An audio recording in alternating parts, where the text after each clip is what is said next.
Donc depuis 2009, nous organisons donc un ensemble de manifestations annuelles et on aura le plaisir de vous retrouver à la rentrée. Alors aujourd'hui, c'est vrai qu'une spéciale sur les RH et la formation, parce que les RH, évidemment, ne sont pas souvent mis à l'honneur, à notre goût, n'est-ce pas Stéphane? Absolument. Et on voulait absolument, depuis longtemps maintenant d'ailleurs, avoir un développement sur cette thématique. Alors oui, pourquoi un webinaire dédié au RH et à l'aspect formation au sens large au sein d'Assurenco Business Club, ça peut paraître paradoxal, mais comme l'a dit Arnaud, Assurenco, c'est fait pour faire bouger les lignes, et Dieu sait que avec la période que nous avons traversée dernièrement, les RH ont été très très mobilisés parce que beaucoup de choses ont changé et vont continuer à changer, que ce soit en termes d'organisation, le télétravail bien sûr, les habitudes de collaboration, l'organisation des sociétés, même ça touche le management. Donc dans ce cadre-là, comment intégrer de nouveaux collaborateurs, notamment en termes de formation, d'onboarding, puisqu'il y a une culture d'entreprise, il y a des valeurs. Donc comment dans ce monde qui est plutôt distancié et comment inculquer ces valeurs et s'assurer que la culture d'entreprise est bien intégrée. Comment remettre du ciment relationnel, parce qu'on sait que dans toutes les entreprises, il y a beaucoup d'informations informelles. On parle beaucoup de l'effet café, le petit coin café. Donc, gérer les montées en compétences, les évolutions de poste, les prises de poste, bref, un nombre de choses assez importants et structurants pour les collaborateurs, l'entreprise et ses dirigeants. Donc, ça nous semblait important de faire un webinaire dédié à ça. Et de surcroît, on voit que c'est un besoin dans le secteur de se fédérer, puisque Anne Charon, on a le plaisir d'accueillir Anne Charon pour l'animation et le débat de ce jour, est la présidente du tout nouveau club DRH Assurance qui fédère déjà beaucoup de personnes, et j'en profite donc à tous ceux qui ne seraient pas encore membres de ce club de rejoindre Anne et l'ensemble de ses membres. Donc vous pouvez... Bravo Anne pour cette initiative, effectivement. Donc vous pouvez, pour tous ceux qui sont là, nous poser des questions dans le petit cadre qui apparaît sur vos écrans, à poser vos questions ici, et nous nous ferons un plaisir, Arnaud et moi, de les transmettre à Anne et aux intervenants. Donc je laisse sans plus attendre la parole à Anne. Merci Anne d'être parmi nous, l'ensemble de nos intervenants. Merci beaucoup Stéphane, merci beaucoup Arnaud, merci à Assurenco de cette belle opportunité d'animer ce webinaire consacré à la formation professionnelle, un sujet hautement d'actualité, surtout en cette période que nous espérons de sortie de crise et après ce que nous avons traversé. Comme vous dites, la fonction RH doit être un peu mise en valeur et c'est la raison pour laquelle j'ai créé ce club de DRH Assurance dont je vais vous dire quelques mots. Donc très rapidement d'abord pour me présenter, donc je suis Anne Charon, j'ai eu un parcours opérationnel en compagnie d'assurance pendant de nombreuses années et j'ai créé il y a 3 ans et demi maintenant mon cabinet de conseil en recrutement, donc en chasse de tête autrement dit, entièrement dédié au secteur de l'assurance, capitalisant sur ma connaissance fine des métiers pour les avoir soit exercés, soit dirigés, et puis un réseau fortement implanté dans le marché et puis une connaissance assez fine du secteur et des besoins. Donc aujourd'hui, mon équipe et moi-même, nous recherchons les meilleurs cadres dirigeants pour les courtiers, les assureurs, les mutuelles, les experts, les institutions de prévoyance et autres réassureurs. À force de travailler avec les DRH, donc j'ai entendu leurs besoins qui étaient exprimés dans le sens un peu d'un besoin de regroupement, de trouver un endroit pour se rassembler, pour partager leurs expériences, leurs bonnes pratiques, leur quotidien, parce que j'ai cru comprendre également qu'on ressentait un petit sentiment également d'isolement dans cette fonction RH. Qui était un petit peu, entre guillemets, oublié des événements de marché, des grands débats dans l'assurance du secteur, que ce soit l'AMRAE et autres manifestations. Donc j'ai créé ce club de DRH de manière totalement informelle il y a 2 ans et compte tenu de l'enthousiasme et de l'engouement de ses membres, j'ai senti également le besoin de lui donner de la crédibilité et une existence juridique. Donc, nous avons, l'équipe du conseil d'administration et moi, donc déposé des statuts d'une association loi 1901 pour effectivement légitimer ce groupe et puis aller un petit peu plus loin dans nos idées. Donc l'idée sous-jacente est bien de renforcer la dimension stratégique de la fonction RH dans le secteur de l'assurance et de rassembler régulièrement les membres, donc tous des RH du secteur, autour de thématiques communes qu'ils ont choisies pour partager leurs expériences, leurs bonnes pratiques. Donc les sujets que nous débattons une fois par mois environ tournent autour de la mise en place de la loi Pacte, la mise en place de la loi Avenir. Nous avons parlé bien avant la crise du télétravail. Maintenant, nous parlons de nouvelles pratiques managériales. Tous les ans, nous avons un sujet sur les NAO, ou qu'est-ce qu'on peut donner quand on a déjà tout donné. Nous parlons de la marque employeur, nous parlons de mobilité, de gestion des talents, des tas de sujets très pragmatiques pour vraiment instituer ce club des RH comme un véritable forum d'échange.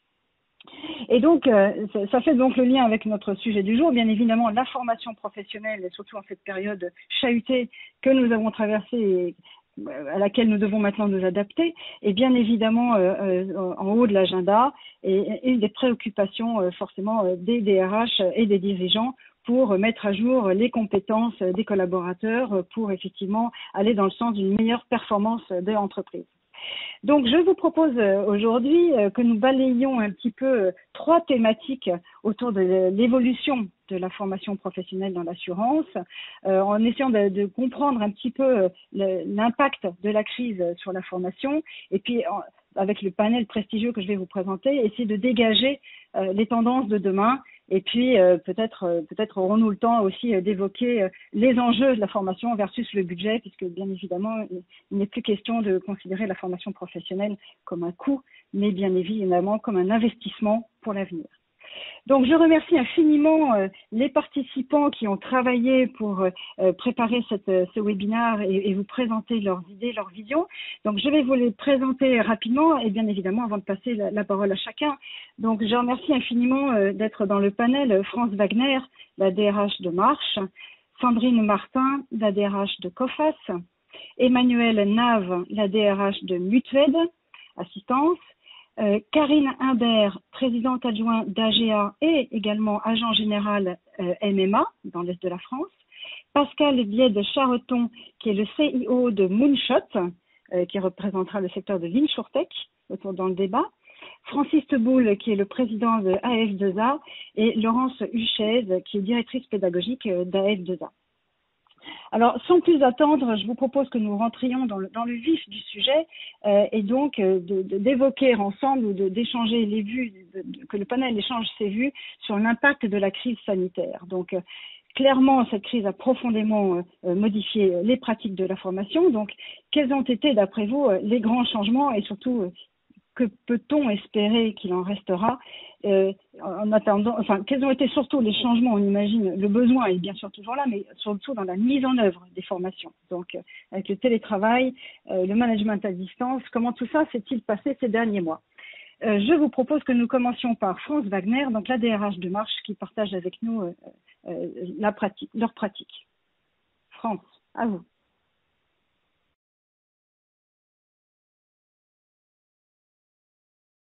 Ah, peut-être que France ne nous entend pas.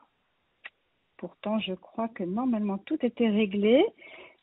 Alors, peut-être en attendant que France se connecte. Vous m'entendez? Vous êtes là? Oui, ça y est. Oui, absolument. Absolument, je suis là. Bonjour à tous. Merci pour cette introduction, Anne.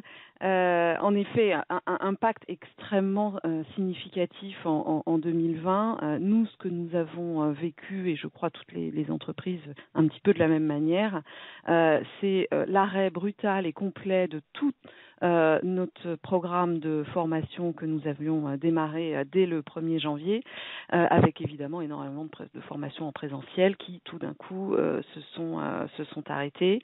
Un report total et puis un contexte économiques et financiers, avec une très grande prudence du groupe et des entreprises, qui ont eu du mal finalement à continuer à investir dans l'information à une époque où on s'interrogeait tous sur les situations financières des uns et des autres. De manière très pragmatique, on a commencé par basculer tout ce que l'on pouvait basculer du présentiel vers du webinaire. Ça a été un petit peu compliqué, mais néanmoins, on a continué à offrir quelques formations assez désorganisées, il est vrai. Je crois d'ailleurs que d'autres entreprises ont été réactives et ont travaillé un petit peu différemment, je crois. C'était le cas notamment de Karine Imbert. Oui, tout à fait, France. C'est vrai que donc pour les agents qui devaient assurer une continuité de service, la crise sanitaire, effectivement, tout comme chez vous, a été très brutale, d'autant plus que nos petites structures n'étaient absolument pas préparées au télétravail, ni en matière de matériel informatique, ni en termes d'organisation, et encore moins en termes de management des équipes à distance. L'année 2020 aura été d'un autre côté pour nous tous révélatrice d'une grande capacité d'adaptation, et en matière de formation, les plans prévus ont été chez nous aussi revus avec nos partenaires d'une part et avec la Fédération des agents généraux AGA d'autre part, qui ont tous été heureusement au rendez-vous en transformant très rapidement les formations initialement prévues en présentiel en séances de formation à distance comme les classes virtuelles ou les modules d'e-learning. Pour ce qui est de la mise en œuvre, eh bien, on a eu plusieurs phases, puisque pendant la toute première phase de la crise, nous avons revu toute notre organisation de travail, nos modes de management pour les adapter bien sûr au distanciel. Nous avons équipé nos collaborateurs avec le matériel informatique adapté. Lors de la deuxième phase, une partie des équipes est revenue en agence. Nous avons aménagé nos espaces de travail de façon à rendre confortables les formations à distance. Et dans la troisième phase, nous avons opté pour les formations mixtes qui allient modules de classe virtuelle, e-learning et modules en présentiel, en tout cas à chaque fois que cela a été possible. Et ce qui va en rester... Anne, pour répondre à votre question, c'est que de ces nouveaux modes de fonctionnement, ce qui va en rester, c'est qu'il est possible de se former, en partie en tout cas, sans perdre en qualité, par le biais de formation à distance. Et au niveau des agents, nous allons continuer à utiliser ce mode de fonctionnement, d'une part parce qu'il convient à certains collaborateurs qui étaient jusque-là réticents au déplacement ou qui ne pouvaient tout simplement pas s'absenter de chez eux, lorsque la formation se déroule sur plusieurs jours par exemple, et aussi dans certains cas pour éviter la fermeture des agences qui, je le rappelle, restent de très petites structures puisque nous avons une moyenne de 2,8 salariés par agence. Effectivement, mais très bonne nouvelle alors de comprendre que, y compris chez les agents et les petites structures, la formation est un sujet crucial et important et que ça va continuer. Qu'en est-il chez COFAS, Sandrine? Quels grands changements avez-vous observés ces derniers mois en matière de formation? Oui, merci Anne. Alors, tout d'abord, donc je suis Sandrine Martin, je suis DRH de l'Europe de l'Ouest chez COFAS. Quand on dit Europe de l'Ouest, c'est la France, le UK, l'Irlande, la Belgique et la Suisse. Et ce qui est intéressant de voir, c'est que quand on parle enjeu formation autour de cette crise Covid, on s'aperçoit finalement que les problématiques en matière de formation sont les mêmes, quels que soient les pays, en tout cas les pays en Europe. Donc ça c'est intéressant déjà comme constat. Les grands changements en matière de formation chez COFAS, eh bien écoutez, nous avons d'abord eu un renforcement accru des compétences managériales. En fait, on s'est dit il faut mettre le focus sur le management à distance. Donc assez rapidement et entre septembre et octobre 2020, tous nos managers France ont été formés en 1 mois et demi, soit plus de 150 managers, au remote management, à apprendre à manager autrement, à motiver sur la durée, parce qu'on s'est quand même dit assez rapidement, été 2020, que cette situation allait durer un peu plus que 3 à 6 mois. On a également équipé nos managers pour comment donner du feedback à distance, comment identifier les signaux faibles à distance et les salariés en souffrance. Ça nous a permis en parallèle de renforcer et de créer d'autres sessions de management qui viennent alimenter un programme qui avait déjà été créé au tout début 2020, avec notamment comment gérer les situations complexes ou des techniques de communication et avec un focus particulier sur la distance. Il est d'autant plus important dans un contexte en remote comme celui-là d'avoir un langage commun, d'avoir des valeurs communes pour tous les managers pour impulser, pour renforcer les bonnes pratiques managériales. Ça a été vraiment le constat durant ces périodes de confinement, déconfinement. Et puis, on a accompagné également nos équipes sur tout ce qui est compétences commerciales. Je m'explique, une Commercial Academy a été créée avec un focus, là encore, sur le management de la relation client à distance. Et des modules ont été adaptés en fonction du degré de seniorité. Un dernier point de focus, ça a été l'intégration et l'accompagnement des nouveaux embauchés. Parce que quand on parle formation, il faut y penser. Focus important sur l'accueil, sur l'intégration, sur l'accompagnement de ces nouveaux embauchés qui finalement se retrouvent seuls dès le lendemain de leur arrivée. Ils viennent chercher leur PC, leur équipement dans le building, mais dès le lendemain, étant donné que nous étions en full télétravail, ils étaient seuls. Donc il a fallu renforcer toute la partie onboarding du programme 2020.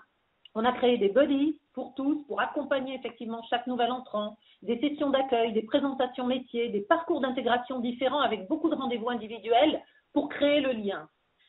Alors, la mise en œuvre de toutes ces actions, comme mes collègues, nous, on a eu une petite période de flottement jusqu'à juin 2020 où on s'est dit finalement qu'est-ce qui va être possible ou pas. Et on s'est aperçu assez rapidement qu'il fallait basculer, il fallait reprendre l'ensemble des formations, il fallait basculer dans le monde virtuel pour reprendre des cours en distanciel, puisque les cours présentiels ne pourraient pas se poursuivre sur le deuxième semestre. Les raisons étaient très simples, c'était anticiper et s'adapter pour la durée, sur le moyen-long terme, et puis 2, cette nécessité de délivrer des messages aux managers malgré le contexte à distance, besoin de les accompagner, de les former. En termes d'apprentissage, le grand apprentissage, je pense, c'est qu'une formation sur 2 jours en présentiel ne peut plus se dérouler sur 2 jours pleins en distanciel. La concentration n'est pas la même derrière un PC. Donc, l'adaptation a été nécessaire sur typiquement une formation de 2 jours, mais aujourd'hui, c'est 4 modules de 4 demi-journées. Donc, il a fallu travailler avec tous nos formateurs internes et externes pour repenser complètement l'ingénierie pédagogique et leur approche pédagogique, l'articulation de leur formation. Et puis, pour nous, équipe RH, ça a été un suivi RH renforcé de manière à s'assurer effectivement que l'ensemble des collaborateurs suivent bien le module. Parce qu'autant il est facile ou plus aisé, on va dire, d'arriver à mettre un certain nombre de collaborateurs pendant 2 jours dans une salle de réunion, autant ensuite il faut s'assurer que les 4 modules qui peuvent s'étaler sur 2 semaines, les 4 modules de 4 demi-journées vont bien être suivis par les collaborateurs. Donc adaptabilité pour les formateurs et puis suivi renforcé par les RH sur ce sujet-là. Voilà pour les apprentissages, Anne. Merci beaucoup, merci Sandrine. Beaucoup de choses effectivement. Chez Mutued, Emmanuel, comment ça s'est passé ? Oui, bonjour, donc Emmanuel Nave, DRH de Mutued, filiale de Groupama. Alors déjà sur le sujet de la formation, comme nos collègues qui se sont exprimés, on a eu un coup d'arrêt au printemps 2020, mais assez rapidement, on a décidé de reprendre le cours du plan de formation adapté. La priorité, ça a été également, dès le mois de juin 2020, de former l'ensemble de nos managers au télétravail, au management à distance. On a déployé un programme pour tous les managers et ensuite on s'est adapté à la situation dès la rentrée 2020 de septembre et au protocole bien sûr, en réinventant les modalités de formation, en mettant notamment en place du mode hybride. Et on a d'ailleurs trouvé que les organismes de formation avaient été très réactifs et forts de propositions sur ce sujet d'adaptation des modalités de formation. Au-delà de la formation, on a vraiment fait avec cette année spéciale une expérience fondatrice au sein de Mutued, c'est le fait qu'on fonctionne à distance. Voilà, c'est important de le poser parce qu'on avait vraiment des croyances anciennes qui étaient fortement ancrées, des croyances génériques sur le fait que le télétravail dans une entreprise ne peut être que limité, que le management ne peut pas se faire à distance. Et très rapidement, avec cette période d'adaptation, on a constaté finalement que notre entreprise continuait de tourner et sans difficulté majeure. Et notamment, le constat qu'on a fait, c'est que la construction de nos rituels managériaux qu'on avait travaillés les années précédentes dans le cadre de notre programme managérial, ces rituels managériaux se sont avérés très utiles et adaptés au management à distance et surtout très soutenants dans le maintien du lien, dans la distanciation. Alors, ce qu'il en restera pour nous, déjà comme AGA, c'est l'agilité de l'entreprise. Voilà, une agilité certaine, forte, parce que malgré cette année exceptionnelle, on n'a pas eu à déplorer de problèmes d'organisation ou relationnels majeurs. Donc, c'est vraiment une expérience qui ancre notre capacité collective à agir et à nous adapter dans un contexte imprévu, et c'est très précieux. Un deuxième enseignement, c'est celui d'une pratique de télétravail, donc télétravail ordinaire, post-crise, entièrement renouvelée et adaptée. On était déjà en réflexion sur notre nouvelle signature d'accord télétravail. On a profité de l'été 2020 pour, dans tous les services, se poser et se dire c'est quoi les enseignements de cette première période de confinement pour pouvoir écrire au mieux possible notre futur accord de télétravail et qui, de fait, ce nouvel accord télétravail se base sur des principes de souplesse pour le salarié et pour l'entreprise pour s'adapter aux différentes situations.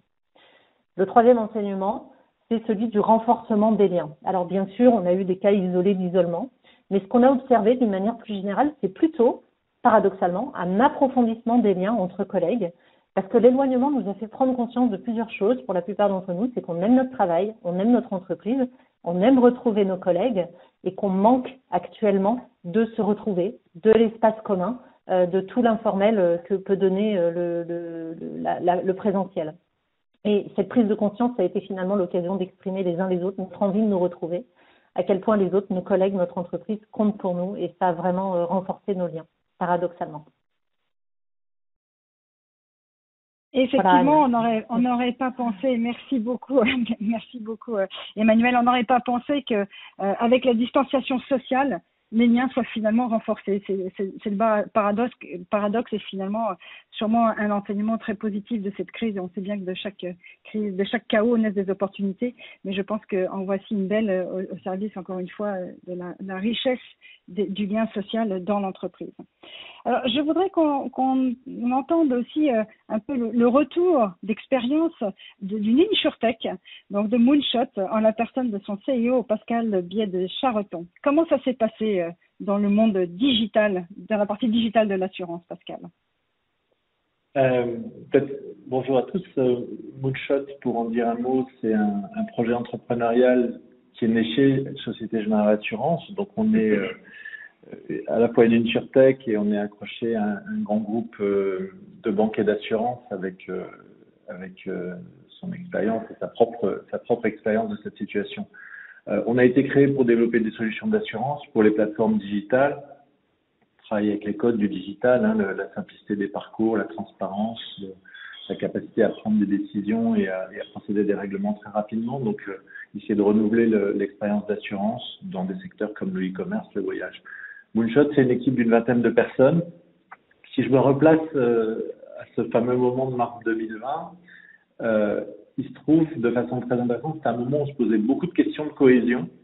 On avait connu une année 2019, une deuxième partie de 2019 assez compliquée, le départ d'un dirigeant, pas mal de turnover et on était vraiment en plein dans une réflexion sur la cohésion et on avait décidé de travailler tous ensemble sur la vision et l'engagement de l'équipe. Évidemment, l'annonce du confinement, c'était pas du tout le meilleur moment. Alors, heureusement, on avait un gros avantage, c'est qu'étant une équipe tournée vers la technique, on avait tous les outils et la capacité à travailler à distance et déjà la pratique du travail à distance, donc ça s'est mis en place très rapidement. Et ça nous a permis très vite de travailler sur le fond, c'est-à-dire qu'est-ce qu'on change, comment est-ce qu'on doit travailler, qu'est-ce qu'on fait pour travailler autrement dans cette période et pour néanmoins faire ce travail sur le lien et la vision et la cohésion. Je crois qu'on a eu la sagesse de ne pas se dire on le fera au retour, parce qu'on serait encore en train de se poser cette question et de décider tout de suite. On devait travailler sur la cohésion dans des conditions différentes. On a activé 2 leviers. Un premier, avec une agence de communication qui a embarqué toute l'équipe sous forme d'atelier et qui nous a permis de travailler à distance et donc de travailler ensemble sur un sujet très important et donc de garder ce lien et ces occasions d'échanger dans des conditions différentes, mais au fond, et je vais rejoindre complètement ce qui a été dit notamment par l'interlocutrice précédente, c'est une période, en tout cas dans ce premier confinement, où l'équipe a senti toute l'importance d'être ensemble et de garder des liens, même à distance, et à quel point on avait envie de travailler ensemble et on appréciait ce qu'on faisait. Je pense que ça a été la première partie du confinement, le premier confinement, le printemps 2020 a été très très positif sur la cohésion. Il se trouve qu'on avait aussi engagé juste avant ce confinement un programme de formation interne. Alors, Moonshot, c'est une équipe très diverse en âge, en compétences, des gens qui découvrent l'assurance pour certains qui avaient des compétences techniques ou digitales mais qui sont peu expérimentés en assurance et qui avaient besoin de monter en compétences sur ce sujet. Et puis des plus anciens dont je fais partie qui connaissent ce métier de longue date et qui avaient cette frustration de pas avoir finalement d'occasion de le partager. Et on avait décidé quelques semaines avant de créer un programme qu'on avait appelé Moonshot Academy de partage de compétences. Et l'idée, c'était vraiment que ceux qui découvraient le métier de l'assurance puissent l'apprendre de leurs collègues plus anciens ou plus expérimentés, et puis réciproquement, pour vraiment garder une logique de symétrie et de partage, des plus jeunes ou des plus techniques puissent partager des sujets techniques, le digital, des outils qui sont très importants pour notre développement. Et on a vraiment décidé de maintenir, donc on a basculé dans une approche complètement digitale. On a fait toutes ces séances tout au cours de l'année complètement à distance, et ça a été vraiment là aussi des moments d'échange et de cohésion très forts. D'ailleurs, pour vraiment marquer l'importance de ce sujet, on avait été jusqu'à l'inclure dans notre programme d'intéressement, et donc faire en sorte qu'une partie de l'intéressement de l'équipe soit indexé sur le fait qu'on tienne effectivement ces séances et que tout le monde y participe, et que tout le monde y participe dans les deux sens, c'est-à-dire que chaque séance soit l'occasion de réunir toute l'équipe, une vingtaine de personnes encore une fois, et que chacun ait l'occasion au cours de l'année d'animer une des séances, et donc se positionne au moins une fois dans l'année dans la situation du formateur, et je pense que ça aussi, ça a eu beaucoup de vertus encore une fois dans la cohésion. Si je prends peut-être un dernier point aussi qui me paraît très important, et notre interlocutrice un peu plus tôt dans la présentation en a parlé pour COFAS. Quand on est 20, on peut pas se permettre d'arrêter de recruter ou de pas renouveler si quelqu'un s'en va. C'était vraiment important de garder le recrutement, et donc là aussi de revoir nos pratiques sur l'intégration. C'est un sujet sur lequel on a également travaillé.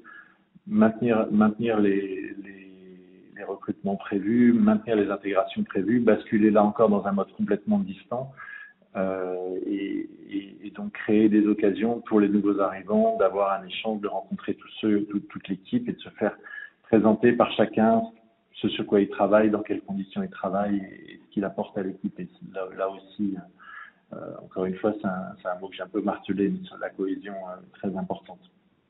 Si je prends maintenant avec un an de recul, vous l'avez compris, on a plutôt très bien vécu cette première période de confinement. J'ai trouvé que les derniers mois avaient été plus difficiles, et on voit que sur la durée, c'est très difficile de garder cet élan et cette envie de maintenir les pratiques même à distance. Là, on est dans une période où on reprend. Depuis cette semaine, on est revenu à 2 voire 3 jours pour certains de travail au bureau. Et on sent vraiment l'attente de tout le monde de renouer ces liens réels, non plus virtuels mais distants, mais vraiment de se trouver sur le même site. Et je pense que ça fait du bien à tout le monde. C'était quelque chose d'extrêmement attendu. Voilà pour l'expérience de Moonshot et du monde de la tech. C'est clair. Merci beaucoup, Pascal, pour cet éclairage. C'est clair que tout le monde a envie de se retrouver en présentiel, a envie de communiquer avec des signaux faibles. On retrouve avec plaisir la machine à café, les discussions dans les couloirs, et je crois que, en tout cas, ça donne du bon moral, et donc ça a un impact clairement sur la performance des entreprises. Alors, merci beaucoup, mesdames, messieurs, les assureurs, courtiers, assisteurs, InsurTech, pour votre témoignage. Maintenant, je pense que ça peut être intéressant d'avoir également le point de vue de l'organisme de formation, donc AF2A, qui est quand même l'organisme de référence dans l'assurance en matière de formation. Et je suis heureuse de laisser la parole à Francis Teboul, qui est le président d'AF2A. Comment vous avez vu ces changements, Francis? Bonjour à tous. Écoutez, en fait, on a vécu ces changements, on va dire, avec une capacité d'adaptation et d'agilité qui était absolument indispensable avec près de 6 000 clients avec qui nous collaborons régulièrement. Alors, on peut dire qu'on a eu vraiment 2 étapes. Une première étape qui a été cette première période de confinement avec une réduction, comme l'ont dit nos amis précédemment, drastique de tout ce qui a été présentiel, puisque nous sommes passés d'une activité quotidienne de 65% en présentiel à 35%. Accompagné d'un autre côté par une explosion des demandes en e-learning, avec premièrement, bien entendu, l'idée de pouvoir bénéficier du fait que les collaborateurs soient en télétravail pour s'acquitter de la formation sur tout ce qui touchait notamment la DDA, en plus des programmes courants de montée en compétences des collaborateurs, puisque bon nombre d'entreprises n'ont pas arrêté de former leurs collaborateurs pour autant. Ça a été la première étape. La deuxième étape, ça a été donc lors du deuxième confinement, et là, on est passé à un virage important vers tout ce qui était classe virtuelle, avec différents points qui me semblent sensibles. La première chose, c'est de redéfinir peut-être ce qu'est une classe virtuelle. Une classe virtuelle, ça n'est pas un exposé magistral, c'est un présentiel à distance. Ça implique quoi? Ça implique de l'interactivité, des ateliers, des quiz, des sous-groupes, des jeux de rôle. Donc on est véritablement dans un présentiel à distance. Et à partir de là, eh bien, ça implique de la part également des collaborateurs, ça implique de l'attention, de la motivation, de la concentration, de façon à bénéficier donc d'une classe virtuelle et de toutes les qualités de ce produit. Chez F2A, nous avons la chance d'avoir lancé cette classe virtuelle depuis maintenant près de 10 ans, ce qui veut dire que nous avons une équipe de formateurs et un responsable et des co-animatrices au nombre de 10. Pour vous donner un résultat, nous allons passer cette année des 1600 classes virtuelles que nous faisions habituellement à plus de 2000 classes virtuelles, ce qui veut dire près de 12 à 14 000 stagiaires formés. Alors, après, je pense qu'il faut faire aussi attention, comme le disait Sandrine. Une classe virtuelle, c'est tout ce que je viens de vous exprimer en termes de besoins et en termes d'interactivité. Après, il faut mesurer cette classe virtuelle et se dire, sur le plan pédagogique, jusqu'où nous pouvons aller. Et quand Sandrine disait que sur 2 jours de formation en présentiel, elle faisait 4 classes virtuelles, je lui donne tout à fait raison, parce que de la classe virtuelle traditionnelle, qui fait entre 2h30 et 3h, nous sommes arrivés à ce que des clients nous demandent de transformer des présentiels en classe virtuelle. Alors, on l'a fait, mais on l'a fait sur la pointe des pieds, parce que, effectivement, mon point de vue, c'est de dire qu'un centre de formation est là aussi pour conseiller ses clients, et ça n'est pas une préconisation que nous faisons à aujourd'hui. Nous pensons que pour avoir une classe virtuelle de qualité, il ne faut pas dépasser les 3 heures.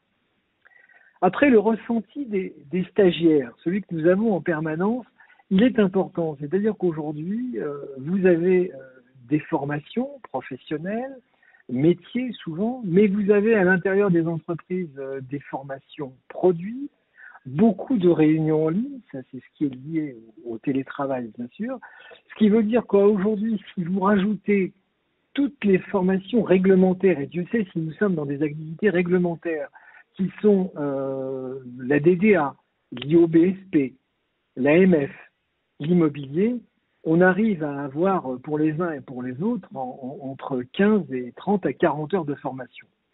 Où je veux en venir, c'est qu'il faut peut-être se reposer les questions de tout ce qui est formation digitale et formation à distance, même si les produits qui sont proposés sont des produits, je parle du e-learning plus particulièrement, sont des produits qui sont devenus très pédagogiques et très interactifs, je dirais que le trop, c'est comme le pas assez, et qu'il faut peut-être revenir à des modalités davantage de blended learning et surtout de présentiel, puisque ce qui est valable pour le retour des collaborateurs en entreprise est également valable pour les formations, et on s'aperçoit quand même que ceux qui ont la chance de venir en formation présentielle en ce moment sont ravis de se retrouver. Alors, je parlais de solutions blended learning, mais c'est un sujet qui sera abordé par ma collaboratrice Laurence Huchez dans la prochain débat qui va avoir lieu. Merci beaucoup et bien entendu, nous attendons vos questions. Merci beaucoup, Francis. Peut-être Stéphane, Arnaud, peut-être si vous avez des questions déjà sur cette première thématique, ce serait peut-être le moment de laisser la parole aux questions. Non, on n'a pas encore de questions sur cette thématique. D'ailleurs, on peut lancer un appel justement. N'hésitez pas dans le pavé réservé à cet effet à poser votre question à destination des DRH, de l'organisme de formation F2A en présence de l'InsurTech Moonshot. Alors, simplement Francis, moi j'aurais une petite question. Tu as parlé de e-learning, mais qu'en est-il de formations un peu mixtes, type blind learning?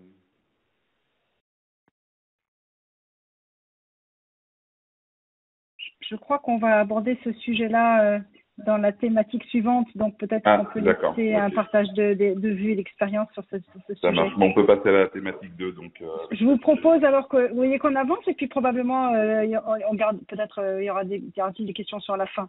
Donc alors bon, clairement la crise a vraiment impacté les pratiques en matière de formation et fait évoluer également les besoins et en tout cas la mise en œuvre de ces formations. La crise, on espère bien qu'elle soit derrière nous, qu'on en sort là, en espérant qu'on n'y retourne pas. Néanmoins, rien ne sera plus comme avant. Tout le monde s'entend à penser ça. Donc, je pense que c'est également le cas en ce qui concerne la formation et les pratiques RH également. Donc, l'idée, c'est quelles sont les tendances alors que vous voyez se dégager pour demain. Qu'est-ce qu'on va garder comme enseignement et comment nous allons les mettre en œuvre. Donc, on parle beaucoup des soft skills, notamment en matière de recrutement maintenant. Quand on recrute des cadres dirigeants ou des postes un peu stratégiques, nous vérifions bien sûr les compétences et l'expérience, mais maintenant, on voit bien que les soft skills ou les compétences transversales, en bon français, prennent de plus en plus d'importance. Et quand on parle de compétences transversales, ce sont des compétences relationnelles, pédagogiques, cognitives, situationnelles, voilà. Donc, y a-t-il des formations maintenant, ou est-ce inné, ou est-ce que ça s'apprend? Est-ce que vous voyez, par exemple, de plus en plus d'importance consacrée aux soft skills dans les formations? Qu'en est-il chez Mutued, Emmanuel? Oui, alors on commence à dessiner effectivement des tendances et Anne, on avait préparé ce webinaire en amont et ce qu'on avait préparé, ça fait écho avec l'intervention qu'on a eue de l'Observatoire des métiers de l'assurance sur effectivement l'importance avec le club des RH, effectivement. Voilà, sur l'importance croissante des soft skills et notamment des compétences entre guillemets relationnelles. Sur la base du constat que dans le secteur des assurances, les entreprises ont investi massivement ces dernières décennies, je dirais, sur l'amélioration et l'industrialisation des process, et qu'aujourd'hui, la différence concurrentielle, elle porte, entre autres, sur l'excellence du service client. Il devient indispensable pour nous tous de faire vivre, on parle d'expérience positive aux clients, dans une relation non seulement tangible, presque individualisée, personnalisée. On essaie même en fait de faire susciter des émotions dans le parcours client. Et nous, le constat qu'on fait, c'est que tout ça, finalement, ça demande des compétences relationnelles, au-delà juste des compétences métiers, comme l'écoute active qui va au-delà des mots, l'empathie, l'intérêt de l'autre, mais aussi la remise en question dans l'échange, la capacité à gérer son propre stress et aussi à gérer le stress de l'autre. Ce qui nécessite, on demande de plus en plus à nos collaborateurs d'être impliqués émotionnellement. Et on leur demande aussi, là peut-être plus pour les managers, du courage et de l'assertivité. Voilà, cette notion de courage, elle devient aussi pour moi très importante dans l'exercice du management. Parce qu'on sait, le management s'oriente de plus en plus vers du management individualisé, comme d'ailleurs la relation client. On parle de manager coach qui accompagne chacun dans son développement. Manager coach, ces compétences-là, ça demande de développer sa bienveillance, couplée en même temps au courage, que l'objectif commun, ça reste la performance, la bienveillance au service de la performance. Voilà, donc ce management individualisé, ça demande également des fortes compétences relationnelles, Donc on doit encore réfléchir, nous on est en pleine construction sur de quelle manière on fait des formations où on fait monter en compétence nos collaborateurs sur ces soft skills. Et je pense que c'est peut-être des modalités à réinventer. Et puis je rajouterais peut-être d'autres formations à renforcer, c'est celle de l'organisation et de la gestion du temps pour tous. Peut-être surtout pour les cadres et les fonctions support, puisque on a déjà vu dans cette dernière décennie l'effacement de la frontière temps entre le pro et le perso avec Internet et les smartphones, c'est-à-dire que sur mon temps pro, je fais un peu de perso et vice-versa. Et avec le télétravail, là, on voit un effacement de la frontière espace. Donc ça devient, puisqu'on peut travailler chez soi, donc ça devient indispensable de former nos salariés à la gestion saine de leurs activités, notamment dans un objectif de qualité de vie au travail, de bien-être et de prévention des risques psychosociaux. Voilà, Anne. C'est clair, c'est clair. Sandrine, chez COFAS, quelle importance accordez-vous aux soft skills?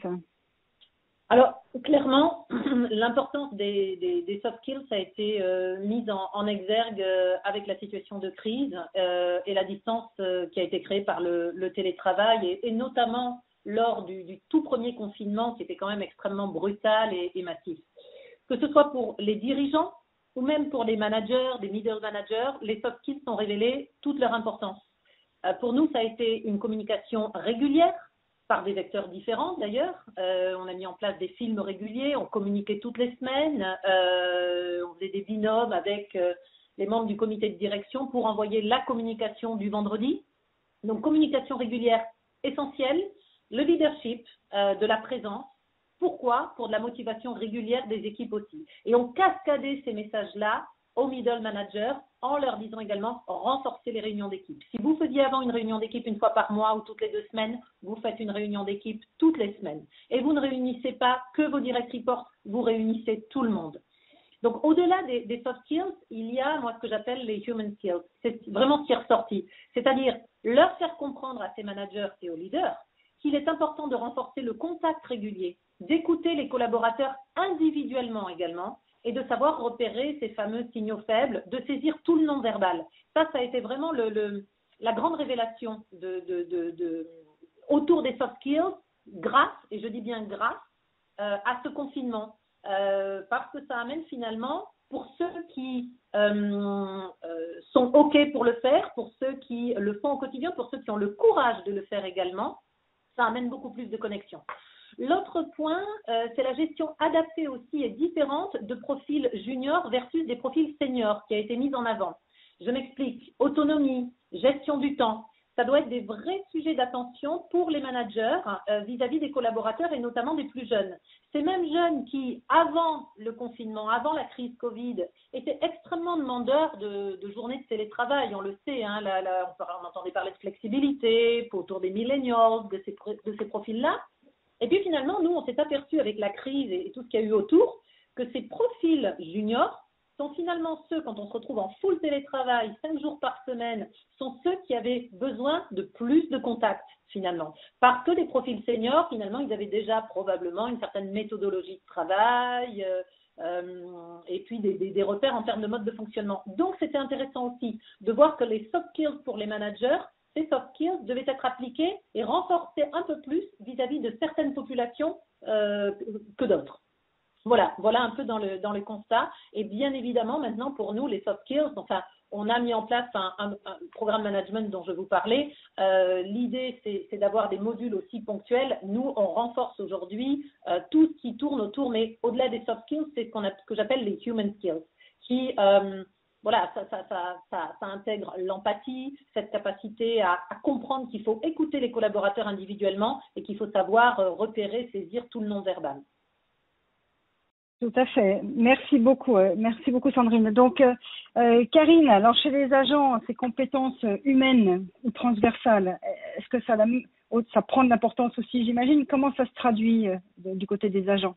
d'assurance. Tout à fait, ça prend de l'importance puisque, alors nous avions déjà cette notion au niveau des agents, puisque on est encore une fois de petites structures avec des relations très proches, mais néanmoins, même dans des petites structures, ça pourrait ne pas être le cœur du fonctionnement. Mais avec cette crise sanitaire et ces relations à distance, on s'est rendu compte encore plus qu'avant de l'importance des compétences humaines, et à la fois au sein de nos équipes, mais aussi dans notre relation à nos clients. On a mis du coup durant toute cette période un accent particulier sur le suivi du moral de nos troupes d'une part, mais également du moral de nos clients, de leur bien-être psychique, et c'est vrai que bien plus qu'avant encore, on a pris très régulièrement du temps pour un dialogue qui a avant tout été axé sur le comment allez-vous, que pouvons-nous faire pour vous aider, plutôt que sur où en êtes-vous dans votre projet ou quand est-ce que nous pouvons nous voir pour débattre commercialement de diverses choses. Donc nous avons soutenu nos équipes et nos clients et tout mis en œuvre, comme dit, pour conserver un lien, un véritable lien et des contacts réguliers avec eux. Et pour ça, eh bien, il a fallu former les équipes à ça, nous former nous aussi, et pas uniquement les managers.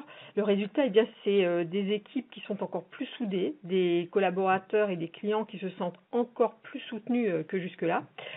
Donc, pour ce qui est de la formation en elle-même, eh bien, elle a été axée à la fois sur le comportement, alors sur l'écoute évidemment, le discernement, l'engagement, l'ouverture au changement, l'adaptation aussi de notre discours, sur, comme il a été dit tout à l'heure par Emmanuel Nave, et je crois que Sandrine Martin en a parlé aussi, sur la gestion du temps, parce que ça aussi c'est très important de revoir l'organisation, les priorités, la gestion du stress et bien sûr la communication. Parce que la communication n'est plus la même non plus qu'en présentiel et en face à face.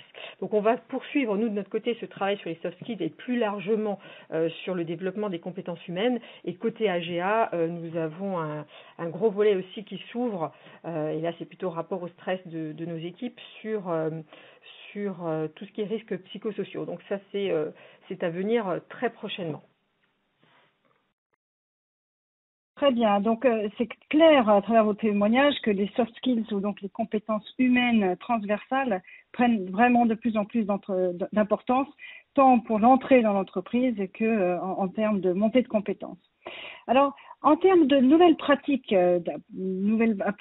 d'apprentissage, pour être un peu plus en phase avec les besoins de l'environnement professionnel. Donc, pour faire un petit peu écho à ce que disait Francis tout à l'heure, donc on parle de blended learning ou e-learning. Donc, quelle est la meilleure solution, voyez-vous, aujourd'hui, post-crise?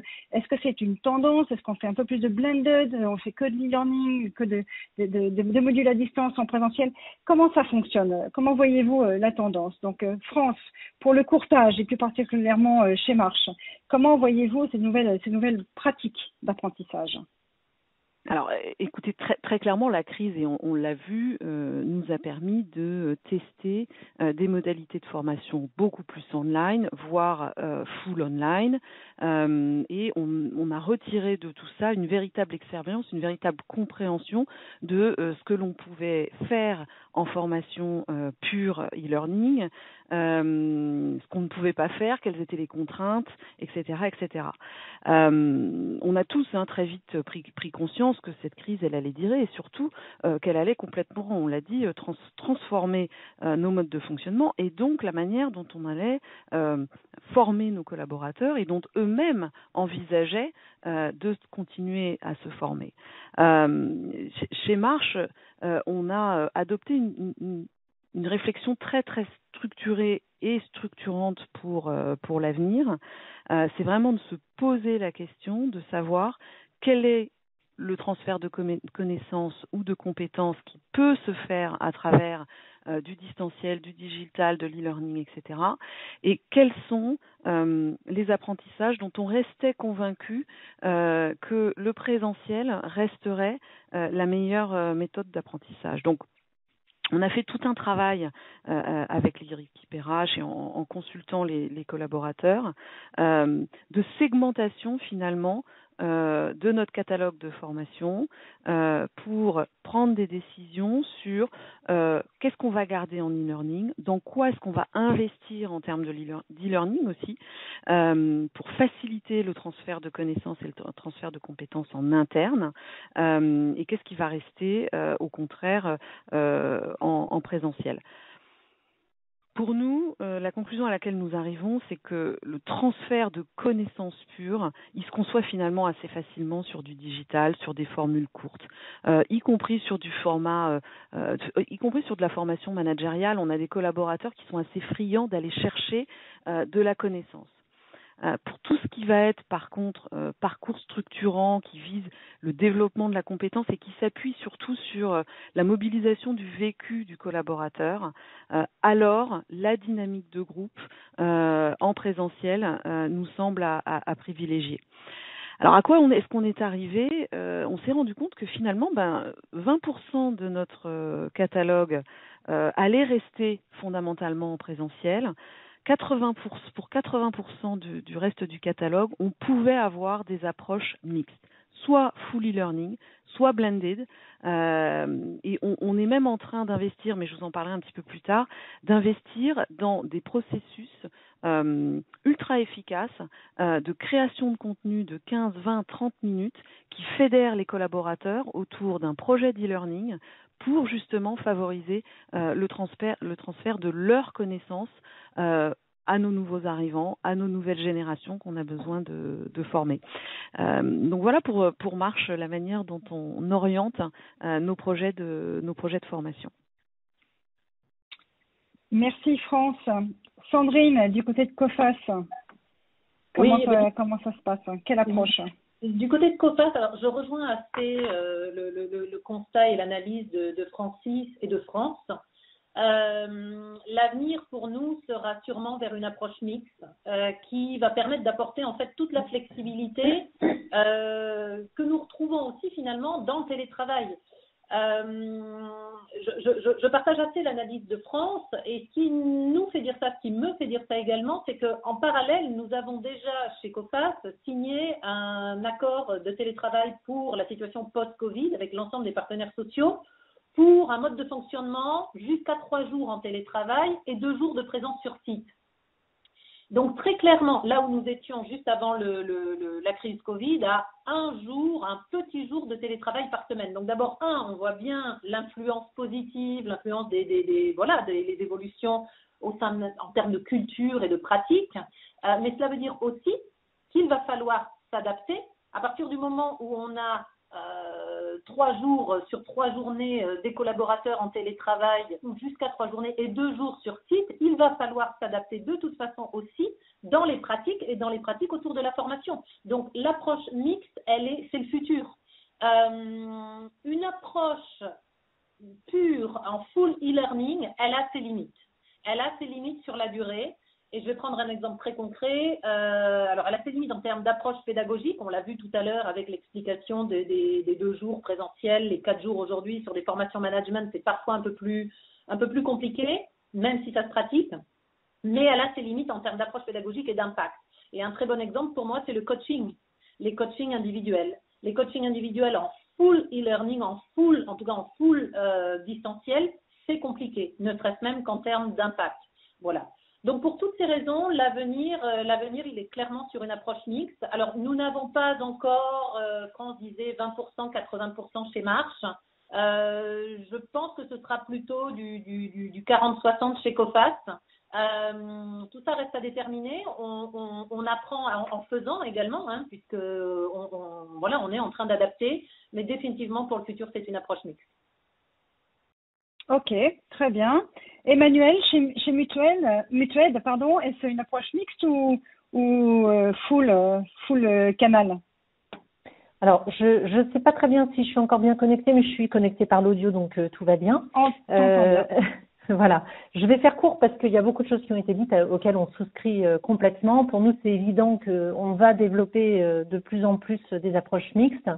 Notamment parce que je parlais de l'individualisation du management et je pense qu'aujourd'hui on prend de plus en plus en compte les spécificités d'apprentissage individuel, et je crois qu'il y a des découvertes en permanence des neurosciences qui nous apprennent sur les processus d'apprentissage qui sont différents selon les personnes.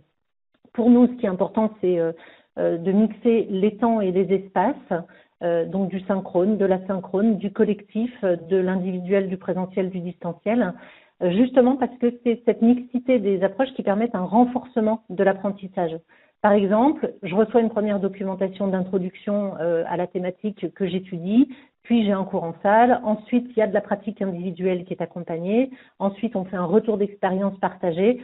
Voilà, c'est vraiment sur toutes les thématiques, mixer ces approches qui permettent d'approfondir la thématique et de renforcer les apprentissages. Oui, tout à fait. Karine, pour les agents, je crois que c'est aussi l'approche mixte qui va être mise en place. Tout à fait, Anne. Donc, je suis tout à fait en phase aussi avec ce qui a été dit jusque-là. C'est vrai que pour nous, c'est pareil. Ces formations mixtes, on a appris avec cette crise à mixer effectivement toutes les manières de former possibles. C'est beaucoup plus en phase avec l'environnement professionnel actuel et avec ce qu'attendent les nouveaux entrants comme les gens qui sont en place. C'est vrai que pour tout ce qui est formation purement technique, 2 heures d'e-learning prennent 2 heures de temps de travail, alors que 2 heures de présentiel font souvent 4 ou 5 heures selon l'endroit où se passe la réunion. Donc pour de la technique pure, pareil, on va continuer tout ce qui est formation à distance, e-learning, classe virtuelle, etc. Maintenant pour tout ce qui est compétences humaines, justement, puisqu'on en parlait tout à l'heure, ou alors du développement commercial, etc. Là, on continuera à privilégier le présentiel. Donc tout ça pour vous dire qu'effectivement, nous aussi, ce sera de la formation mixte. Très bien, je crois que le secteur de l'assurance est assez unanime alors sur le sujet. Donc ça pourrait être intéressant d'avoir maintenant le point de vue donc de l'organisme de formation AF2A. Laurence Huchez, vous êtes directrice pédagogique d'AF2A. Quelle tendance vous voyez? Qu'est-ce que vous observez alors arriver? Alors, bonjour à tous. Je vais pas avoir un avis divergent par rapport aux personnes qui ont parlé jusque-là, parce que je confirme complètement que les tendances aujourd'hui vont effectivement vers des parcours qui se personnalisent de plus en plus, qui tiennent évidemment compte du télétravail, bien sûr, avec le fait que les salariés sont au bureau ou pas, tiennent compte bien sûr de l'appétence des apprenants à telle ou telle modalité, de la thématique qui doit être traitée, du profil des apprenants, du budget alloué à ce parcours de formation. Donc oui, le tout e-learning, ça n'est pas la solution. Ça l'a été momentanément parce que avec les classes virtuelles, c'était les solutions distancielles qui étaient celles qui étaient possibles lors du premier confinement. On voit bien à la sortie du premier confinement, on a eu un choc et des demandes qui ont afflué sur les demandes de présentiel. Donc le tout e-learning, c'est pas la solution ni pour les RH ni pour les salariés. Il y a des choses qui vont passer en e-learning, des choses qui vont passer en classe virtuelle et des thématiques qui ne peuvent se faire qu'en présentiel. Donc je crois vraiment que la tendance de demain, alors on part, vous voyez, dans les personnes qui sont passées avant, France disait 20-80. Je crois que c'est Sandrine qui était plus modeste sur le tout digital. Nous, on pense qu'à la sortie de cette crise, on va avoir un vrai succès du présentiel parce qu'il y a une soif de se retrouver, comme il y a une soif de se retrouver au bureau. Et puis qu'à moyen terme, on va se retrouver plutôt sur une tendance 50-50 où le distanciel sera à peu près à égalité avec le présentiel, sachant que toutes les demandes que nous avons aujourd'hui, c'est plutôt des modalités qui soient adaptées et qui soient mixées en fonction des objectifs à atteindre. Donc on est vraiment, et je ne vais pas casser cette unanimité, on est vraiment sur un besoin de personnalisation et de souhait que la modalité s'adapte aux thématiques à traiter et que les parcours soient de plus en plus composés de plusieurs modalités. Après, dans ces modalités, on a tous vécu des présentiels ou subi des présentiels ou subi des e-learning ou subi des classes virtuelles parce que la technique n'était pas au rendez-vous. Je crois que derrière tous ces termes et toutes ces modalités, l'important, c'est que l'apprenant soit actif dans sa formation, c'est qu'on lui demande d'intervenir, même en e-learning, il y a des modalités, il y a des techniques qui permettent d'intervenir et de faire intervenir l'apprenant. En classe virtuelle, c'est pareil, si le formateur se retrouve face à des apprenants et qu'il doit à la fois régler les problèmes techniques, à la fois régler et donc donner sa formation, ne pas avoir un support qui est approprié à cette modalité de classe virtuelle, l'objectif à atteindre ne sera pas atteint, ou en tout cas beaucoup moins bien que si tout ça est fait dans les règles de l'art. Donc, mixité des modalités, certainement, c'est vraiment vers là que nous allons, mais avec toujours, quelle que soit la modalité, un apprenant qui soit actif dans sa formation, y compris dans le e-learning. Très bien, effectivement, très intéressant. Alors, voilà, ça c'est un peu pour l'apprentissage ou la montée en compétence avec l'apprentissage externe. Après, quid du transfert des compétences en interne? Comment capitaliser sur les savoir-faire et comment partager. Je ne sais pas si vous m'entendez, je crois que j'ai plus de. Il faut que je recharge mes écouteurs. Oui, on t'entend très bien, Anne. Bon, parfait. Alors, donc, quid du partage de compétences et quid du capital interne du savoir. Donc, comment est-ce qu'avec le management à distance, les choses se mettent-elles en place? Comment structurez-vous les approches collaboratives? Par exemple, est-ce que vous créez des communautés de métiers? Est-ce que vous créez des forums internes? Voilà. Donc, France, du côté du courtage, et plus spécialement chez Marche, comment faites-vous pour le partage de compétences? Alors, on le sait dans toutes nos organisations, hein, le transfert de compétences est constamment un sujet qu'on met sur la table constamment, parce que c'est quelque chose d'assez compliqué à organiser. Et c'est vrai que pour Marche, avant même la crise, nous avions commencé à récupérer de la compétence et à souhaiter créer nos propres e-learning, nos propres parcours digitaux pour justement capitaliser sur les compétences de nos seniors qui allaient partir en retraite en créant nos propres modules de formation, de partage de connaissances. On a bien sûr, comme tous, des lunch and learn, des collaborateurs qui s'investissent dans le partage de compétences. Néanmoins, une fois que ce collaborateur est parti, le lunch and learn, il est plus mis en œuvre et on a perdu tout le contenu qui était partagé à cette époque. Donc, la crise nous a aidé à ça, hein, parce que là, on était complètement en e-learning et on a donc complètement basculé l'investissement formation présentielle vers de la création de contenu. Et pour ça, on a véritablement engagé nos collaborateurs dans une méthode qui avait déjà fait ses preuves sur un projet qu'on avait monté et qui consiste en fait de manière très très simple à prendre du contenu, avoir un prestataire qui nous aide sur le format digital et se regrouper les collaborateurs, faire des voix off, enregistrer des voix off, donc capitaliser toute cette partie relationnelle et connaissance individuelle pour finalement le restituer sous un format de 15, 20, 30, 40 minutes en vidéo, en e-learning avec des supports, des quiz, etc. Ça a été une super expérience. Pourquoi? Parce que on était rodés, on avait les prestataires, on avait déjà eu un succès en montant ce type d'opération et on s'est rendu compte que nos collaborateurs ont vraiment adhéré à cette démarche. Elle est simple, elle est quasi ludique, je dirais, puisqu'on travaille ensemble et c'est hyper réactif. Et ils sont très très fiers de pouvoir livrer cette qualité d'e-learning en interne. Ils ont tous beaucoup de félicitations. Et ça évite aussi, certains de nos collaborateurs ont peut-être un peu plus de mal en termes de capacité oratoire à captiver, à être pédagogue. Enfin, ce sont des compétences très spécifiques. Et là, leur offrir cette plateforme technologique de transfert de compétences a remporté un véritable succès. Bien évidemment, du point de vue de l'entreprise et de ses dirigeants et de ses enjeux de performance économique, transférer notre budget formation vers de la création de contenu, c'est une super opportunité de capitaliser sur de la compétence et de faire un vrai investissement financier sur du long terme. Donc voilà ce que je peux vous partager sur ce thème.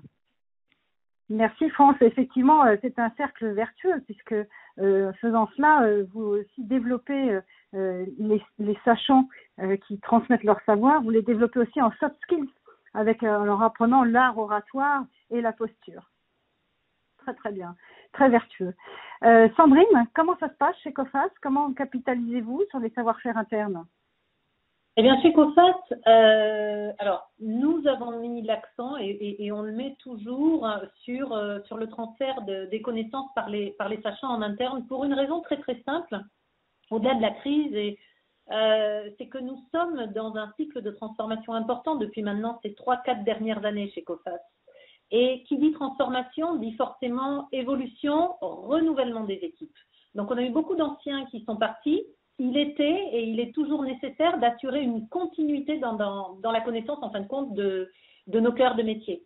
Donc, ça passe aujourd'hui, en 2021, par de nombreuses formations internes qui sont animées par des experts internes. Alors, sur des thèmes comme, très concrètement, l'analyse financière, la macroéconomie, qui est un sujet pour nous, la réassurance et tout ce qui est risque politique également. Donc ça c'est un point vraiment important parce qu'on s'est aperçu qu'il fallait absolument capitaliser. Et au-delà du transfert de connaissances techniques, il y a une demande en plus des collaborateurs pour partager entre eux, pour partager avec les sachants, avec les experts. Et quand on pense partage, dans les nouvelles pratiques également, eh bien nous avons une demande récente mais importante de la part de nos managers. C'est ressorti plutôt du côté middle management, pour créer une communauté de managers dans laquelle ils pourraient échanger entre eux en petits groupes. Donc se dire, voilà, avoir des sessions formelles encadrées par les RH, mais des échanges qui restent entre eux très libres. Donc nous, on s'éclipse.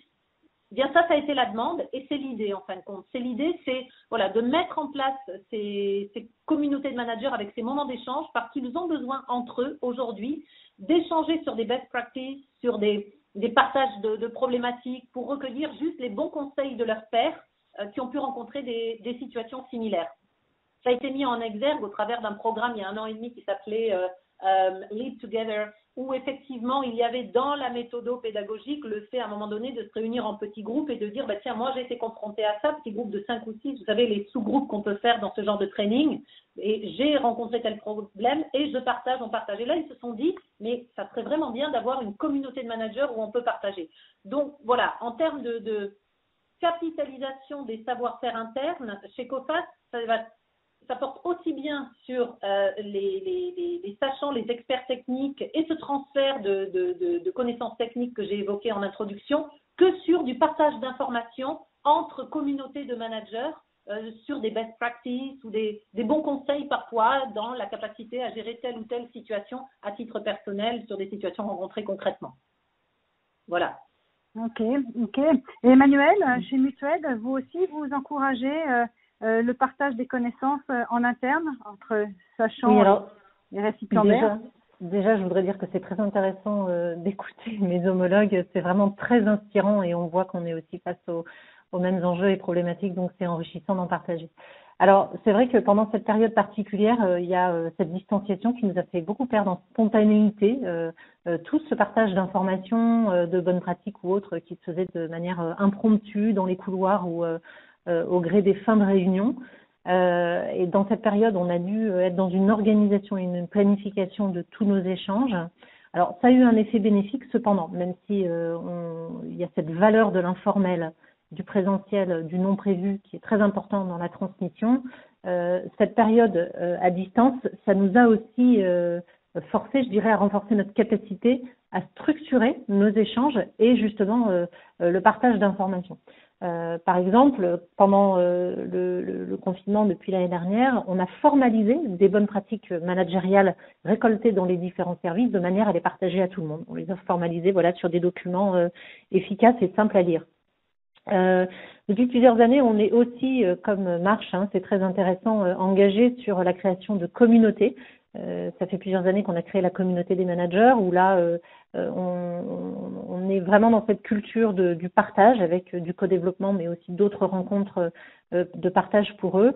Et nous venons de passer sur l'outil Office 365 avec Teams, qui va nous permettre dans les prochaines semaines de créer des communautés métiers pour aller plus loin dans le partage d'informations. Et tout ça, pour moi, c'est complémentaire à la formation. C'est pas, il n'y a pas de frontière entre les deux. Il y a une frontière, en tout cas, qui est ténue, où on passe de la communication, l'information, la formation. Et également, nous développons de plus en plus la création de contenu maison sur la base de compétences internes, soit sur de l'écrit, soit également on commence à faire des animations avec des outils qui sont faits pour ça, où on fait intervenir des personnes en interne. Je donne un exemple. On a ajouté cette année à nos rituels managériaux la culture du feedback, et nous sommes en train de construire un e-learning sur le feedback que nous avons écrit en interne et que nous allons réaliser avec des intervenants internes. Voilà. Très bien, très bien. Pascal, pour l'InsurTech, vous nous parliez précédemment de votre Moonshot Academy. Donc j'imagine que pour vous, le transfert de compétences, c'est une vraie réalité.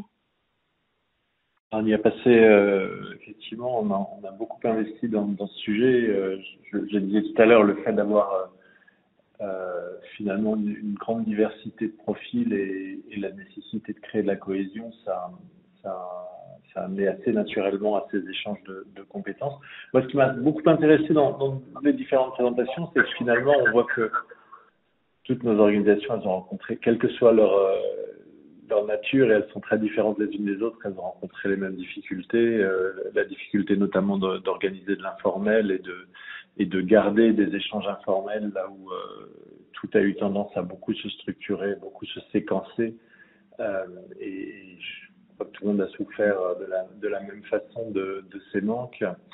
On y a répondu, on avait des outils en place, j'entends parler de Teams, on avait un outil équivalent et on l'a beaucoup utilisé. Je pense qu'il a été encore plus utilisé dans cette période-là, évidemment. Il y a eu encore plus d'échanges dans le cadre de cet outil.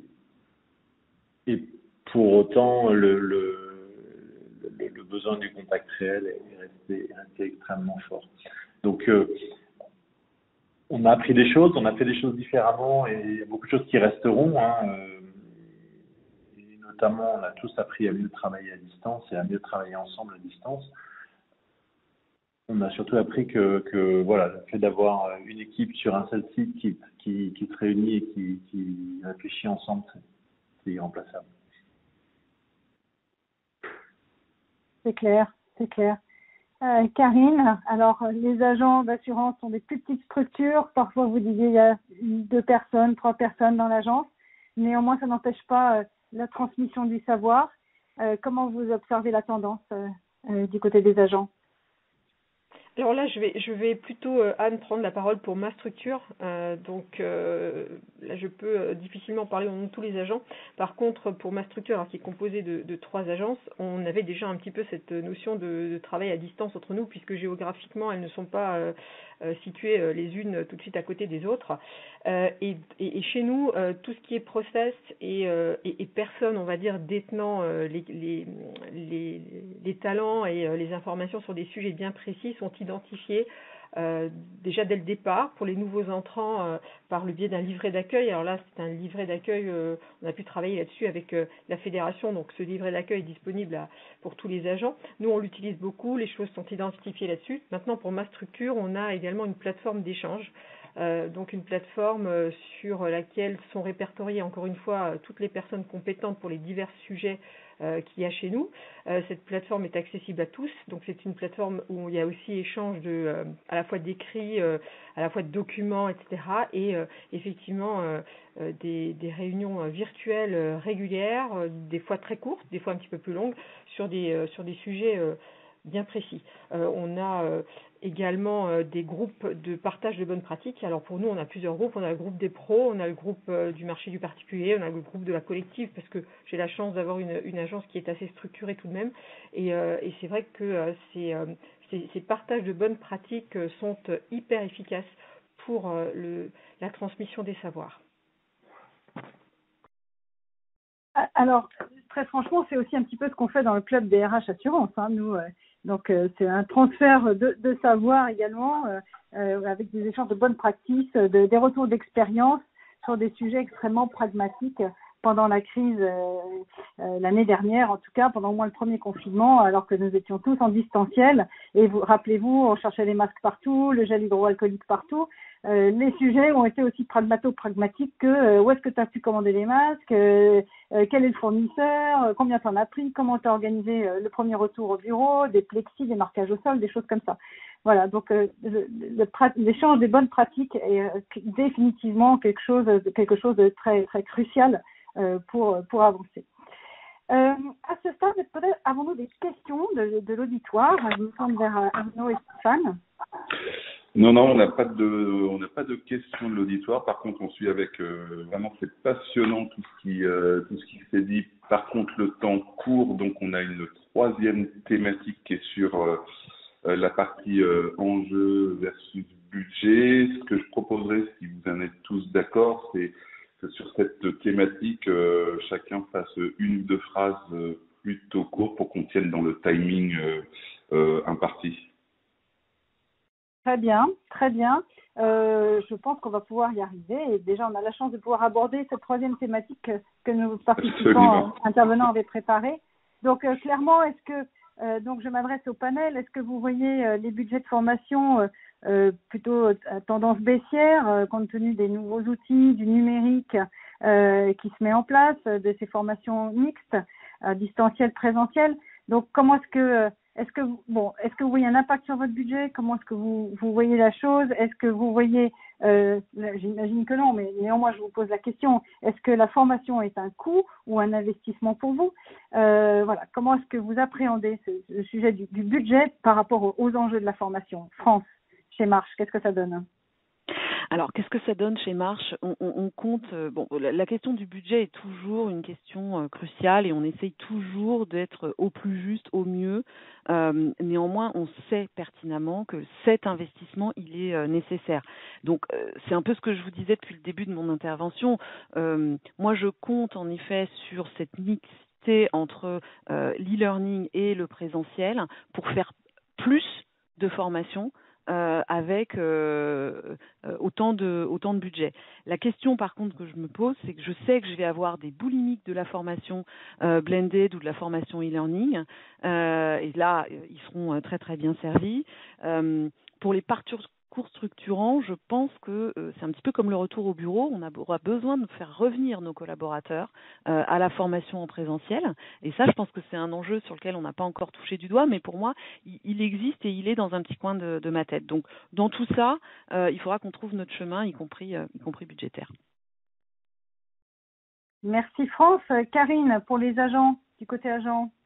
Alors, j'aurais beaucoup de choses à dire sur la thématique, mais je vais être disciplinée, promis, parce qu'on n'a pas beaucoup de temps. Oui, alors effectivement, c'est absolument déterminant pour la performance collective. La formation est absolument déterminante pour la performance collective et aussi pour notre qualité de service aux clients et pour l'image de nos entreprises. Alors, je vais répondre, pour faire très court, cette formation, c'est un investissement qui a un coût. Voilà. Les OPCO, les budgets financés par les OPCO se réduisent comme peau de chagrin. Néanmoins, comme le disait France, c'est absolument nécessaire parce que il faut que on puisse consolider et enrichir l'expérience des salariés actuels et également promouvoir les talents de demain. Donc c'est quelque chose où il faudra peut-être se mettre en tête de plus en plus au niveau des agents qu'on aura un coût supplémentaire à notre charge, mais on peut évidemment pas faire l'économie de formation adaptée, de qualité. Voilà, je m'en tiendrai à ça. Très très bien. Sandrine, chez COFAS, comment conjuguez-vous le plan de développement des compétences et les contraintes budgétaires? Eh bien, écoute Anne, en fait, d'abord, conjuguer le plan de développement de compétences et contraintes budgétaires, moi, personnellement, je trouve que ça fait partie du quotidien des DRH depuis ces dernières années. Donc, la crise Covid risque de mettre l'accent sur ce point, mais c'est quand même un sujet qui est ou qui ne va pas être complètement nouveau. Je perçois ça clairement comme une belle opportunité d'accroître les formations intra-entreprises et de minimiser les inter-entreprises et de fait d'avoir des formations sur mesure, adaptées aux besoins du business, adaptées à la culture de l'entreprise. Alors en termes de vecteurs, ce sera en présentiel ou en distanciel, mais on sera bien plus sur de l'intra-entreprise que de l'inter. Et aussi, le point clé, c'est anticiper les besoins génériques.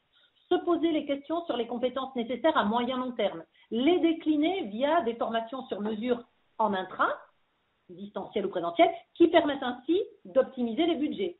Donc pour moi c'est une opportunité, c'est pas forcément une contrainte. Il faudra penser autrement, mais pour cela il va falloir aussi accompagner nos managers et nos équipes.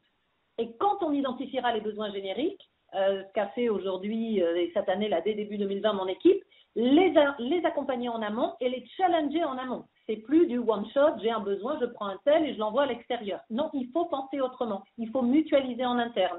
Il faut faire de l'intra plutôt que de l'inter, avec, une fois encore, des modalités différentes par rapport à tout ce qu'on a vu avant sur le distanciel, le e-learning ou la mixed approach. Voilà pour COFAS. Très bien, très bien. Emmanuel, chez Mutued, comment voyez-vous la tendance pour les budgets de formation? Alors, nous, on n'a pas du tout prévu de baisser notre budget de formation et d'ailleurs, on reste prudent sur les années à venir, mais on a potentiellement des perspectives de reprise. Nous, on est beaucoup lié à l'activité du voyage qui serait plutôt positif dans les prochaines années. Donc, pas de baisse de budget. Néanmoins, on est aussi dans une démarche de se poser peut-être plus qu'auparavant la question systématiquement de cette formation, est-ce qu'on peut la faire en interne avec les compétences qu'on a? Et puis aussi une attention renforcée sur l'analyse de l'efficience des formations, un retour sur investissement dans le choix des formations et les modalités des formations. Voilà. Ok. Francis, pour la F2A, alors quelle tendance observez-vous de l'autre côté du miroir?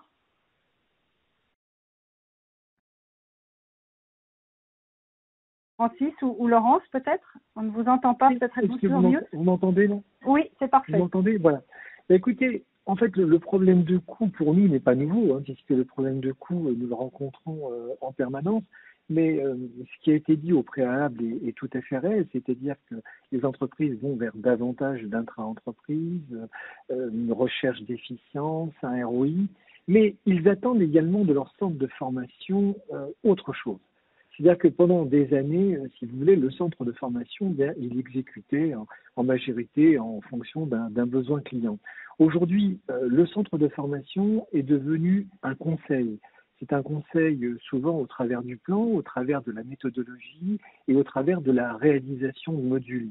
Je veux dire, on parlait tout à l'heure de la classe virtuelle. Alors, c'est intéressant dans le sens où chez nous, tout est internalisé. Ce qui veut dire que lorsque nous arrivons chez un client et en fonction du plan de formation qu'il nous présente et sur lequel il nous demande de réfléchir avec lui, puisque notre rôle c'est également de réfléchir, eh bien on va lui proposer un certain nombre de solutions. Et si la solution n'existe pas, nous allons la créer. C'est-à-dire que nous avons un très grand sens de l'engagement chez F2A, ce qui veut dire que lorsqu'on a lancé le e-learning, eh bien, on a recruté une équipe de 5 personnes.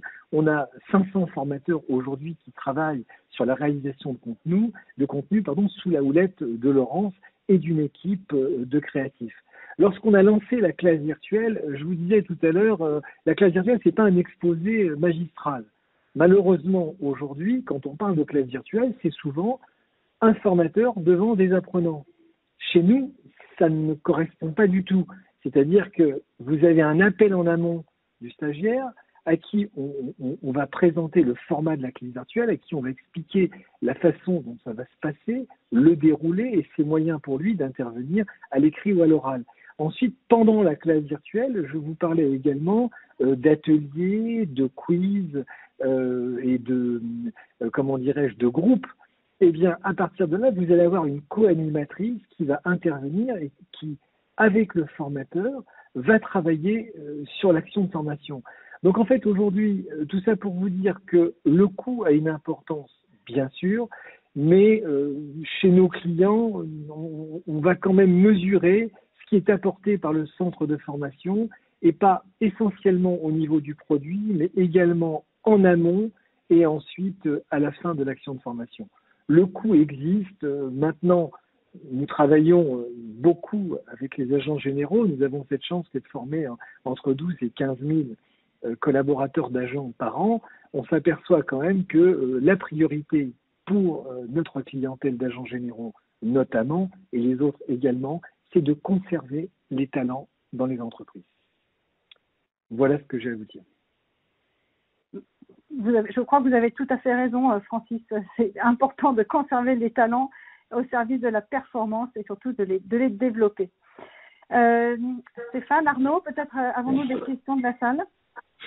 Non, pas de questions de la salle pour le moment, mais nous arrivons à la fin de ce webinaire presque dans les temps. Il nous reste 5 petites minutes pour une conclusion et de toute façon ce webinaire sera disponible en replay, notamment sur le site d'Assurenco, et on le repartagera très très largement au travers des réseaux sociaux, et on compte sur vous pour en faire la promotion. Merci d'avance à tous. Une petite conclusion peut-être. Alors, une petite conclusion, je trouvais moi que ces échanges étaient particulièrement riches, déjà en termes de retour d'expérience, mais riches d'enseignement, et ça tombe bien puisque nous parlons de formation professionnelle. Donc moi, j'ai personnellement appris beaucoup de choses et c'est toujours intéressant de savoir ce qui se pratique chez les uns et chez les autres, et pour dégager un peu des tendances de marché.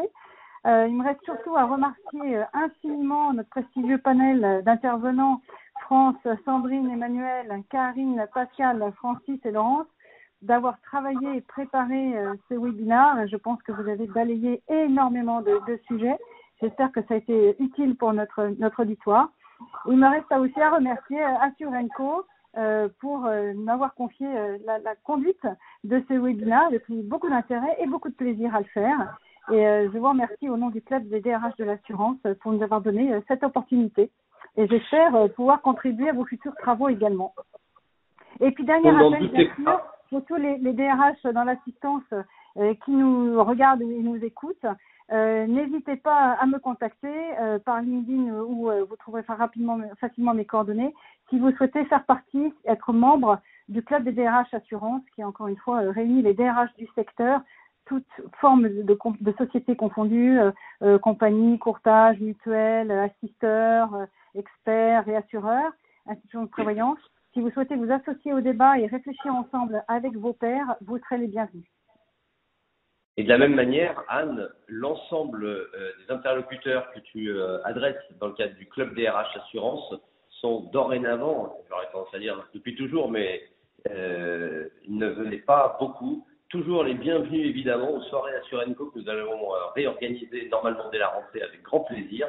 Les soirées Assurenco accueillent plutôt des profils direction générale, marketing, communication, commerce évidemment, très très orienté business. N'hésitez pas à venir aux manifestations Assurenco. Tous les profils RH sont les bienvenus avec grand plaisir. Ça créera une mixité qui nous fera bien plaisir. Et pour conclure, moi j'ai trouvé ça non seulement passionnant, c'est pas souvent que effectivement les fonctions RH sont mises à l'honneur sur Enco, notamment dans le cadre du Business Club, mais ce que j'ai trouvé de remarquable, c'est la foultitude de créativité, une adaptation à chaque fois assez spécifique, adaptée à chacune des entreprises, adaptée au profil. On a parlé des juniors, des seniors, un accompagnement personnalisé, puisque maintenant les techniques, ça a été dit, les techniques sont au rendez-vous. Donc une très très belle résilience, et je pense que c'est un sujet qui va nous faire que continuer, puisqu'il y a un grand bond, je pense, avec cette période qui a été franchie pour tous. Et je pense que les RH vont avoir énormément de travail dans les années futures pour conduire cette transition, ce changement, cet accompagnement au bénéfice de la performance collective, de la performance individuelle et pour respecter l'écologie et les objectifs des entreprises. Donc, je vous remercie vraiment infiniment. Nous allons relayer ce webinaire, bien sûr, ce live stream à Surenco, et on vous remercie vraiment beaucoup de la façon très transparente, très naturelle dont vous avez livré la façon dont vous êtes organisé et votre projection que vous avez fait sur ce thème. Merci beaucoup à tous. Et une petite phrase de Jacques Attali pour conclure, que j'aime beaucoup, et qui va dans le sens de la formation, évidemment, de la transmission à nos enfants. Nos enfants qui ont 15 à 20 ans aujourd'hui vont vivre jusqu'en 2080. Ils vont avoir une influence, ces enfants, sur des gens qui vont vivre, eux, jusqu'en 2150. D'où l'importance de la transmission, du savoir et effectivement des échanges. C'était une note très spécifique de la part d'Arnaud. Merci à tous. Belle perspective d'avenir. Merci à tous. Et à très très bientôt. On vous remercie. À très bientôt chez Surenco et au club des RH. Merci. Au revoir. Au revoir. Merci. Au revoir. Au revoir tout le monde. Merci. Au revoir. Au revoir. Au revoir.